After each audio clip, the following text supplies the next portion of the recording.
Así como Dios tiene un plan de bendición para el ser humano, Satanás presenta otro plan de maldición para destruir al hombre. Juan capítulo 10 en sus Biblias, Jesús nos da la oferta y nos dice: yo soy la puerta, el que por mí entrare será salvo, y entrará y saldrá y hallará pastos. ¿Cuántos han entrado por esa puerta, hermanos? Dice: el que por mí entrare será salvo. Pero Satanás también presenta otro camino, y el versículo 10 dice: el ladrón no viene sino para hurtar y matar y destruir, pero yo he venido para que tengan vida y para que la tengan en abundancia. El plan de Satanás, representado aquí por el ladrón, hermanos, así como ese ladrón se metió a la casa del hermano Hilario y la hermana Gloria, no sabemos si fue uno, si fueron dos o más, se entraron ahí para maldición, usurparon todas las pertenencias de los hermanos. Y así es Satanás. Él quiere quitarnos y robarnos el gozo, robarnos la bendición, robarnos el disfrute de la vida cristiana. Él quiere matar nuestras ilusiones y nuestras esperanzas puestas en el Señor Jesucristo. El diablo está como león rugiente buscando a quien devorar, también dice el apóstol Pedro. Esas son las características del diablo. Y en la mañana aprendíamos con nuestro hermano Carlos de que Satanás fue originalmente un ángel de luz. Satanás fue creado, es más, dicho sea de paso, Dios no creó a Satanás. Dios no creó un diablo. Dios creó un ángel de luz para que adore a Dios. Pero lamentablemente este ángel de luz, en su propia decisión, porque así Dios creó a todos los seres, tanto a los ángeles como a los seres humanos, los creó con propia voluntad, con un libre albedrío. Quiero decirles, hermanos, que Dios no crea robots. Dios crea personas, Dios crea seres con libres decisiones. Y Satanás tomó esa decisión de rebelarse contra Dios y querer ser igual a Dios. Y no solamente fue él, sino muchos, dice la tercera parte de los ángeles se rebelaron y están a favor ahora de Satanás y trabajando para hurtar, para matar y destruir al ser humano y mucho más al creyente que entra por esa puerta y es salvo. Pero Dios no te obliga tampoco a ti. Dios te da el libre albedrío para que tú escojas, para que tú decidas. ¿Escoges a Satanás o escoges a Jesucristo? ¿Escoges seguir al diablo y sus artimañas o escoges seguir a Dios y el plan de bendición que Él tiene para ti? ¿Cuál quieres escoger? No puedes, creo yo, estar en un punto neutral de decir no escojo ni al uno ni al otro. Porque el que no sirve a Dios está sirviendo ¿a quién? A Satanás. Y el que sirve a Dios, obviamente, no está sirviendo al enemigo. No puedes quedarte en el medio. Aquí no hay grises. O eres blanco o eres negro. Moreno. Como nuestro hermano José Moreno. Estoy seguro que muchos de ustedes están familiarizados con la historia de el caballo de Troya. Esta historia que fue escrita hace muchos años atrás y que cuenta de los soldados griegos que querían conquistar esta ciudad poderosa de nombre Troya. Y no encontraban la forma porque tenían murallas gigantes al igual que Jericó. ¿Y cuál fue el plan de ellos? Un plan bastante estratégico. Ellos construyeron un caballo enorme, gigante. Por dentro estaba hueco. Lo hicieron como un monumento y engañaron a los troyanos pensando de que era un regalo. Lo dejaron a la puerta de Troya y los troyanos abrieron sus puertas, metieron al caballo gigante que parecía un monumento, lo admiraron, se contentaron y dijeron: los soldados griegos ya no nos van a atacar más, sino que ellos quieren hacer amistad y en sinónimo de esa amistad nos regalan un monumento, el caballo de Troya. disfrutaron, hicieron fiestas ese día, cansados en la noche se fueron a dormir. ¿Y qué sucedió? Salieron de adentro del caballo los soldados griegos y empezaron a atacar a los troyanos cuando estaban durmiendo. Hermanos, Satanás no tiene otro plan diferente sino igual a este. Él se mete y desde adentro quiere atacar a la iglesia, quiere atacarte a ti, quiere atacar tu familia y tu hogar y destruirlo. Tienes que ser consciente de que muchos, es decir, la mayoría, y por no decir todos, los problemas interpersonales que tenemos, ya sea con la pareja, ya sea con los hijos, con la familia, ya sea entre hermanos en la iglesia, muchos tienen origen diabólico y satánico. Vienen del reino de las tinieblas. Tu problema no es con tu pareja en realidad. Tu problema es con el diablo. Tu problema no es con ese hermano que te ofendió en la iglesia. Tu problema no es contra ese vecino que quiere sacarte canas verdes. Tu problema no es contra personas, no es contra carne ni sangre. Dice que nuestro problema, nuestra guerra y nuestra lucha es contra las huestes espirituales de maldad que habitan en los lugares celestes. ¿De quién está hablando? Del diablo y sus demonios, los ángeles caídos. Esa es la realidad de la guerra espiritual. Aquel creyente que decide seguir a Jesús, pues le declara la guerra a Satanás. Y más aún cuando experimentamos la cercanía con Dios, más aún cuando nos aferramos, confiamos en el Señor y queremos tener una relación seria con Dios, Satanás se levanta y más quiere atacarnos. Debe ser consciente de esta situación, hermanos. ¿Con qué propósito? Con el propósito de que usted no se desanime. Con el propósito de que recuerde esta enseñanza y cuando está pasando por una situación tal diga, esto es obra del enemigo. Y arrodíllese y busque la victoria de nuestro Señor Jesucristo. Del diablo. Ahora, hablando de algunas habilidades que él tiene, pues debemos decir de que él es muy inteligente. Él es astuto. Él tiene poder intelectual y tiene aún poder espiritual también para derribarnos, queridos hermanos. A veces nosotros tenemos tentaciones patentes. Usted me puede tentar a mí con algo, pero es fácil distinguirlo porque yo lo estoy viendo, yo puedo palparlo y es patente de que usted me está tratando de tender una trampa. Pero con Satanás no es así porque él es un ser espiritual, no lo podemos ver. Y es más, no podemos distinguir sus maquinaciones cuando él se presenta a través de cosas que son tentaciones a nuestra vida, queridos hermanos. Satanás pudo entrar en el corazón de Judas Iscariote, según la palabra del Señor, y convencerlo de que él pueda traicionar a nuestro Señor Jesucristo. Satanás pudo entrar en el corazón de Ananías y tentarlo para mentir en contra del Espíritu Santo. Conocemos la historia en Hechos capítulo 5 de Ananías y de Zafira, cómo mintieron delante de los pastores, delante del apóstol Pedro, diciendo que vendieron una propiedad en tanto, pero cuando en realidad era otra cantidad. Mintieron al apóstol y mintieron al Espíritu Santo e inmediatamente el Señor hizo justicia. Pero detrás de todo esto, ¿quién estaba? Estaba Satanás. Satanás zarandeó el corazón de Ananías y tentándolo de esta forma. Aunque haya caído desde el principio de ser ángel de luz a ser diablo, todavía es un ángel. Todavía tiene poder, todavía tiene intelecto, inteligencia y es muy superior, gracias mi hermano, es muy superior a todos nosotros. Así que ni pensemos, ni se nos ocurra tratar de vencer a Satanás en nuestras propias fuerzas. El Señor Jesucristo dice, sin mí nada podéis hacer. Y el apóstol Pablo recalca diciendo, fortaleceos en el poder de ¿quién?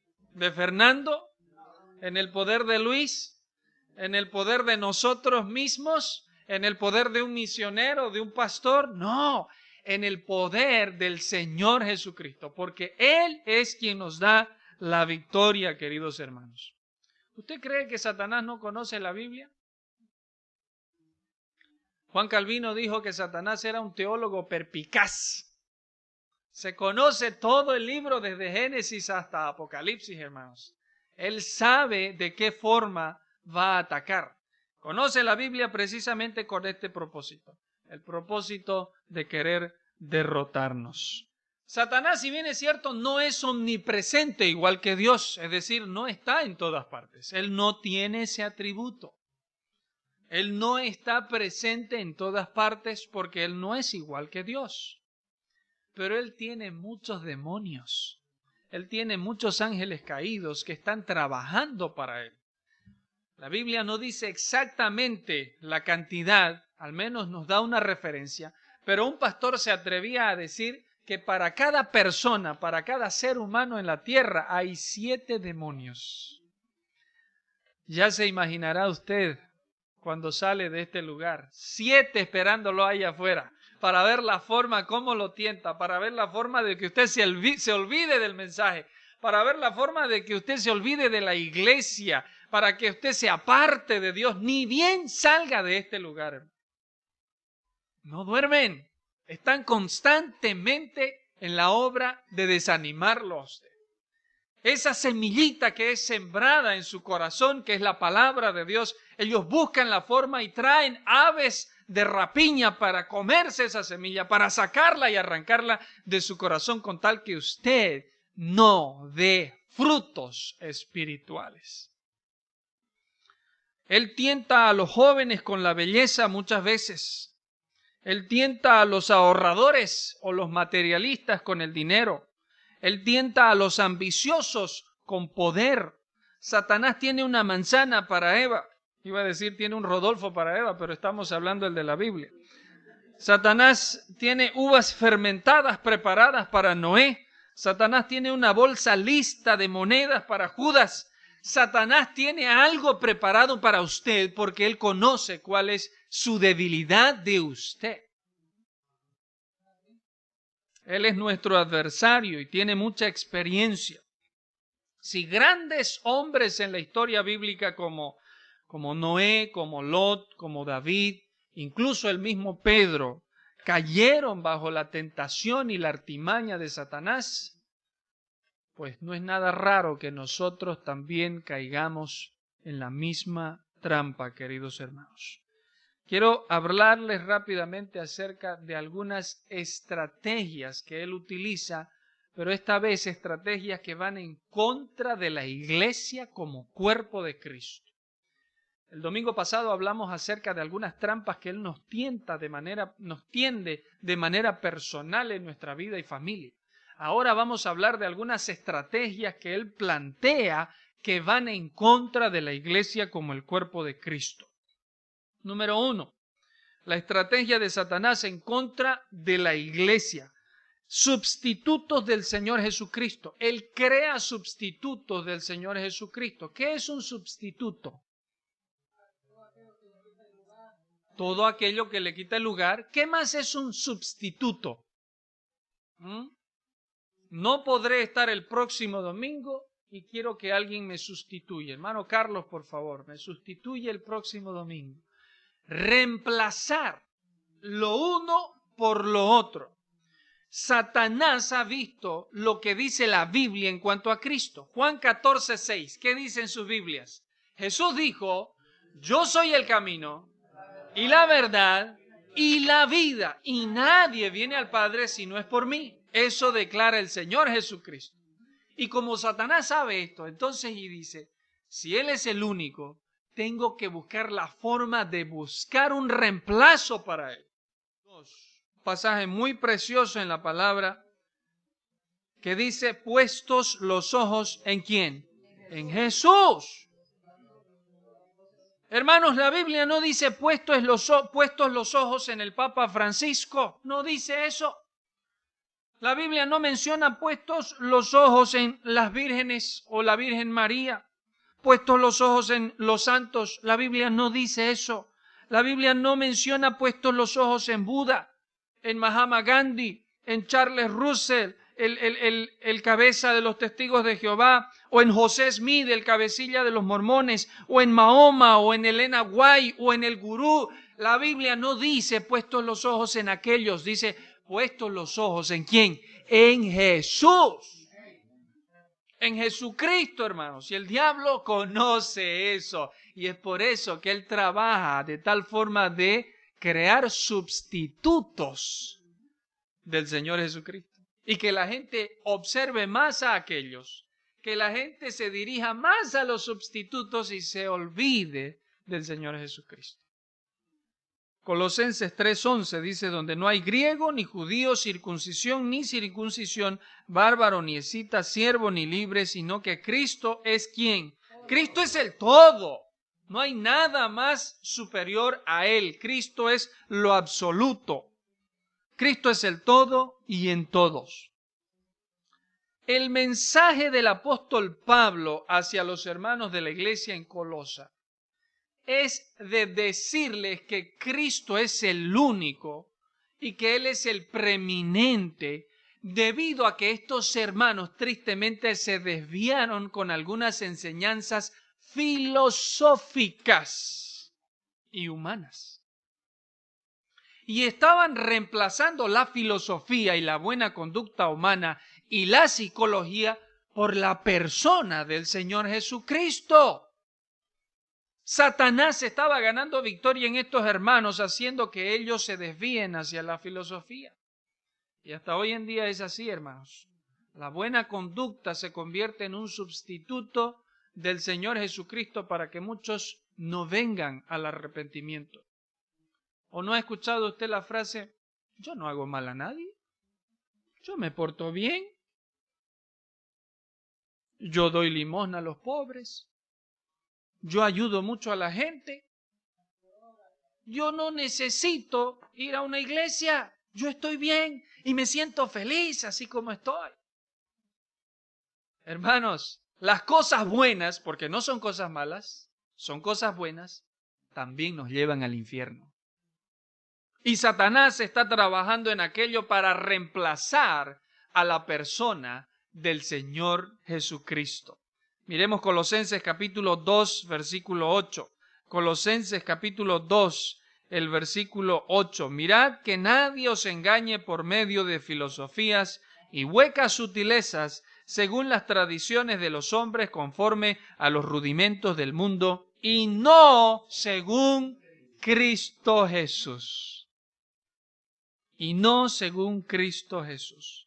Hebreos escribió con el propósito de que algunos hermanos y hermanas, especialmente en el capítulo 2, estaban más hablando de los ángeles que de la persona del Señor Jesucristo. Se estaban centrando más y llegando a una adoración a los ángeles que al mismo Señor Jesucristo. Es por eso que Pablo quien escribió Hebreos se ve obligado a escribirles y decirles de que Jesús es superior ¿a quién? A los ángeles. Y ahí mismo en Hebreos y también en Gálatas, Pablo escribe diciéndoles acerca de la ley, que no es la ley que salva, sino que la ley en cierto modo fue utilizada para guiarnos a una persona. ¿A quién? A Jesucristo. La ley fue dada en el Antiguo Testamento, pero Colosenses dice también de que todo aquello que fue dado era como una sombra de la realidad de lo que había de venir en el Nuevo Testamento, sombra de aquella persona que es el Señor y Salvador Jesucristo. Y hay muchos judíos que siguen esperando a su Mesías. Pero piense usted en esto. Imagínese que usted tiene un frasco de medicinas y usted necesita darle a su hijo una medicina que contiene ese frasco. Entonces le dice al muchacho, tómate una medicina. Pero el muchacho ve el frasco hermoso, atractivo, bonito, y no quiere tomar la medicina que está adentro. Se centra más en el frasco y rechaza lo que está adentro, el contenido. Lo mismo sucede con la ley y el Señor Jesucristo. La ley es el frasco, pero el frasco contiene al Señor Jesucristo. ¿Y qué es más importante? ¿El frasco o el contenido? ¿Ah? ¿Qué es más importante? El contenido. A veces nosotros nos centramos más en los frascos y no en el contenido como es el Señor Jesucristo en este caso. ¿Usted cree, hermano y hermana, que Satanás está en contra de la religión? ¿Usted cree que Satanás está en contra de la religión? ¿Qué piensa? ¿Sí? ¿Está en contra de la religión? Satanás tiene como herramienta la religión. Es más, es su instrumento preferido para engañar al ser humano y desviarlo de la persona del Señor Jesucristo. La religión ahora se ha convertido en un sustituto de Cristo. Hay muchos religiosos, pero pocos cristianos. Y el punto número 2 es de que Satanás quiere anular la función del cuerpo de Cristo, la iglesia del Señor. Miremos Romanos capítulo 12. Romanos capítulo 12. Este capítulo nos habla acerca de los dones, del trabajo que la iglesia debe realizar como cuerpo de Cristo. Y nos manda diciendo en el versículo 4, Romanos capítulo 12, versículo 4, porque de la manera que en un cuerpo tenemos muchos miembros, pero no todos los miembros tienen la misma función, así nosotros siendo muchos somos un cuerpo en Cristo y todos los miembros los unos de los otros. ¡Qué maravilloso ejemplo! Decir que la iglesia es como un cuerpo. Y el cuerpo tiene muchos miembros, tiene manos, tiene piernas, tiene cuello, tiene nariz, tiene de todo. Así también es la iglesia, dice Pablo. ¡Qué maravilloso ejemplo! No hay mejor forma de entender el concepto de la iglesia diciendo que es como un cuerpo. Y el cuerpo tiene miembros. Y los miembros tienen ¿qué cosa? Funciones. Nosotros no hacemos con las manos lo que hacemos con los pies y viceversa. No hacemos con los pies lo que hacemos con las manos. Cada miembro tiene una función diferente. Dice el versículo 6, de manera que teniendo diferentes dones, según la gracia que nos es dada, si el de profecía, úsese conforme a la medida de la fe, si el de servicio en servir, o el que enseña en la enseñanza, el que exhorta en la exhortación, el que reparte con liberalidad, el que preside con solicitud, el que hace misericordia con alegría, etcétera, etcétera. Y nos habla y nos da especificaciones de cómo nosotros debemos funcionar en el cuerpo de Cristo. ¿Sabe cómo Satanás quiere anular la función o el funcionamiento de los miembros del cuerpo de Cristo? Metiéndonos en la cabeza el concepto de que para eso pagamos a un pastor. Para eso hay líderes. Para eso hay personas a quien nosotros estamos sustentando. Que ellos salgan y prediquen, que ellos vayan, que ellos hagan ese trabajo, que ellos limpien, que ellos testifiquen, que ellos funcionen. Satanás nos mete eso en la cabeza y hace que nos sentemos y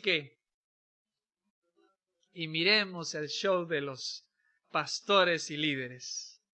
A ver qué hacen, a ver cómo nos entretienen, a ver si me gusta o no me gusta. Y estamos como en el estadio cuando juega México. ¡Vamos pues! Y cuando no meten gol, ¡ah, qué burra ese! ¿Cómo es posible? Pero otra cosa es estar en la cancha, ¿no? Es diferente estar ahí, en el campo de batalla. Asimismo es la vida cristiana. Satanás mete en el creyente ese concepto de que solamente algunos son privilegiados de servir. Solamente algunos pueden funcionar y los demás reciben y reciben y reciben y nada más. Hermanos, el trabajo, la función y la comisión de evangelizar es de todos. Es de la iglesia entera, no es de algunos. Por eso la palabra nos manda a que cada miembro, según el don que ha recibido, debe funcionar. Métase esa frase a su cabeza. Ese verbo, métase y váyase al hogar diciendo, como hijo de Dios, debo funcionar. Si estoy de brazos cruzados, me estoy atrofiando. Esa es la palabra que usa el médico cuando nuestros huesos o músculos no hacen ejercicio. Nuestros huesos se atrofian. ¿O no, hermana? ¿No?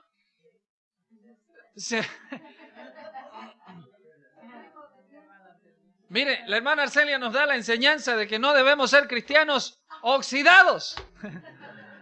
Debemos funcionar para la gloria y para la honra de nuestro Señor y Salvador Jesucristo. Cuando Saulo fue convertido, la primera pregunta que él le dijo a Jesús, ¿qué debo hacer? ¿Qué haré? ¿Qué quieres que yo haga? Estoy abierto y presto a tu voluntad, Señor. Eso es tener la voluntad de funcionar para el crecimiento del reino de Cristo Jesús aquí en la tierra. Si usted es un hijo de Dios, si usted es un salvado, un redimido, debe funcionar. Por favor, no se muera sin hacer algo para la honra y gloria de Cristo en la iglesia. Haga algo antes de que parta de este mundo o antes de que el Señor Jesucristo venga. Tiene que funcionar. Ponga en práctica ese don, ese talento que Dios le ha dado. No le diga mentiroso al Espíritu Santo si usted dice, yo no sé hacer nada. No, yo no sé, yo soy inútil. No, usted le está diciendo mentiroso a Dios. Él repartió los dones según como Él quiso, dice. Pero de que repartió, sí los repartió. Y nos ha regalado y nos ha dado esas habilidades con el propósito de edificar la iglesia, el cuerpo de Cristo. Satanás quiere darle solamente el trabajo a algunos y meter en la cabeza de los demás que el servicio a Dios es solamente de aquellos que estudiaron, de aquellos que fueron a un instituto bíblico, o de aquellos que tienen tiempo. Yo trabajo, yo no tengo tiempo. Para mí no es eso.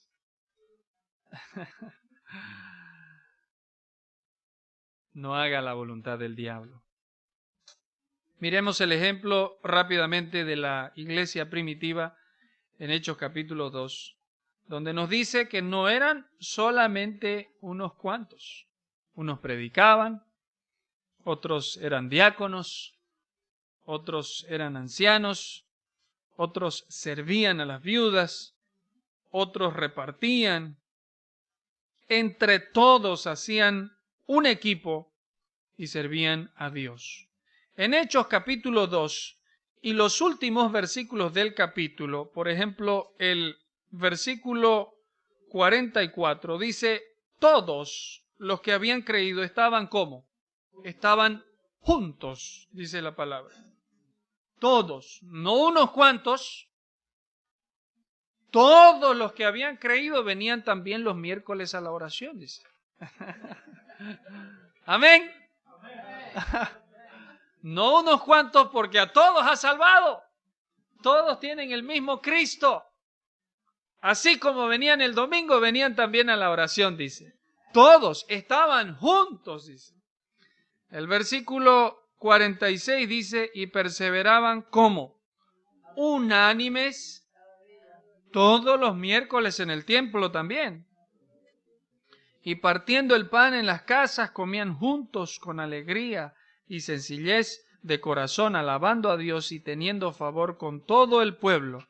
Y al resultado de esta unidad, de este servicio, ¿cuál era la bendición del Señor? Dice la última frase, y el Señor añadía cada día a la iglesia los que habían de ser salvos. Así debemos funcionar y trabajar para la gloria de Dios. No, que ese hermano me cae mal. No, que fulano de tal no hace como yo quiero las cosas. Hermanos, Satanás está ahí en nuestra mente, en nuestra conciencia, susurrándonos y diciendo las cosas que debemos pensar. Para terminar, Juan 17, por favor, en nuestras Biblias. Es la oración de nuestro Señor Jesucristo. Y el tercer punto es de que Satanás quiere que la iglesia esté dividida. En Juan 17 encontramos la oración del Señor Jesucristo. Y el tema de esa oración es unidad. Porque Él ora a su Padre diciendo, así como tú y yo somos uno, así que ellos también sean uno en el Señor Jesucristo. Esa es la voluntad de Dios. La voluntad de Dios es la unidad. La voluntad del diablo es dividir. La voluntad de Satanás es crear sectas falsas. La voluntad del diablo está empeñada precisamente en devastar completamente la expresión del Señor Jesucristo aquí en la tierra, queridos hermanos y hermanas. El diablo divide. En 1 Corintios 13 el apóstol Pablo les exhortaba diciendo, no piensen ustedes diciendo yo soy de Pablo, yo soy de Apolos, yo soy de Cefas y otros incluso diciendo yo soy de Cristo, yo no soy ninguno de esos. Aún eso causa división.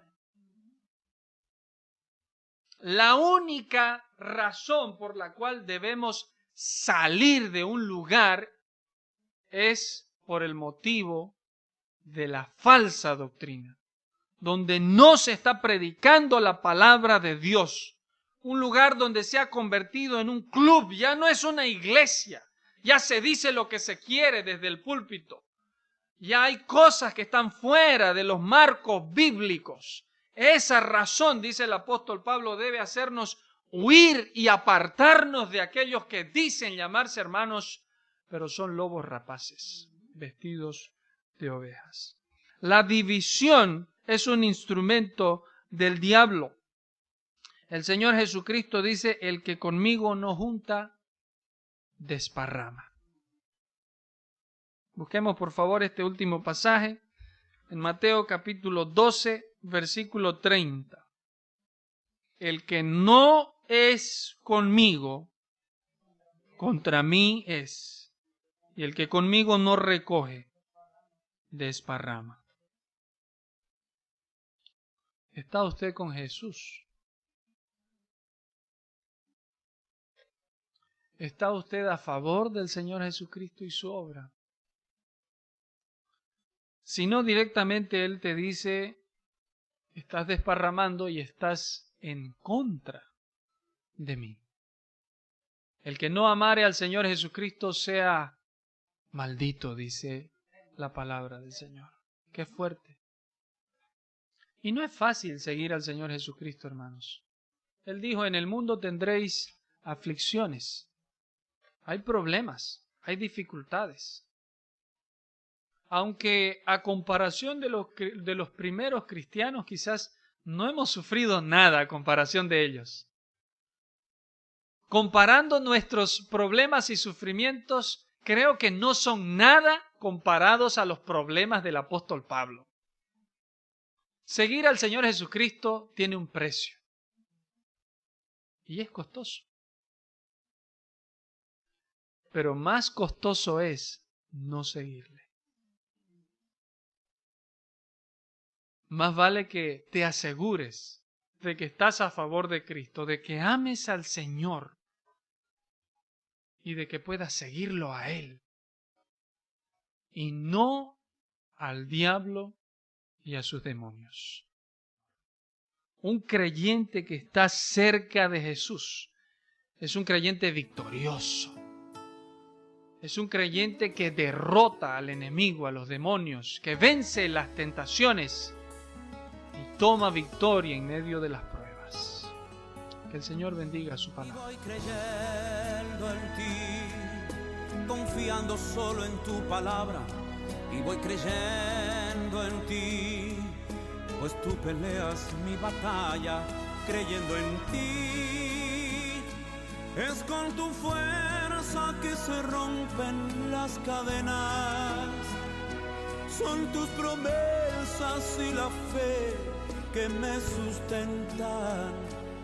Siempre estaré creyendo en ti.